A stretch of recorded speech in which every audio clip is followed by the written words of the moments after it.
चाचा पाए लागी। अरे खुश रहो भैया, खुश रहो। का हाल चाल मुन्ना? अरे कहाँ घूमत है रे? ऐसा घूमी था चाचा। अरे ठीक है भैया, घूमोता रहो। चाचा आप की बताओ। हाँ भैया। कि तरफगंज चतुर्थ में क्या क्या जितावत हो?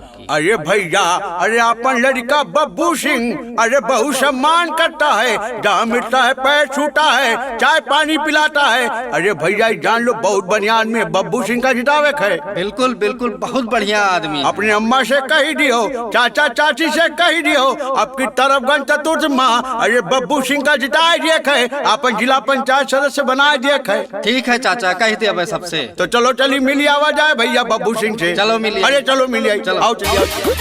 जिला पंचायत क्षेत्र तरफगंज चतुर्थ की शान, आपका बेटा, आपका स्वाभिमान उपेंद्र सिंह बब्बू भैया, पुत्र नन्हे सिंह, सरपंच लोढ़िया घाटा, आपका बेटा, आपका चहेता, चाचा चाची, दादा दादी। इस बार जिला पंचायत के चुनाव में बब्बू सिंह भैया को जिताना है, तरफगंज चतुर्थ से विजयी बनाना है, अपना जिला पंचायत सदस्य बनाना है। आपका बेटा, आपका भाई बब्बू सिंह, समाजवादी पार्टी के समर्थित प्रत्याशी उपेंद्र सिंह बब्बू भैया समाजवादी पार्टी के हाथों को मजबूत बनाएंगे, बब्बू भैया को अपना जिला पंचायत सदस्य बनाएंगे, तरफगंज चतुर्थ से जिताएंगे।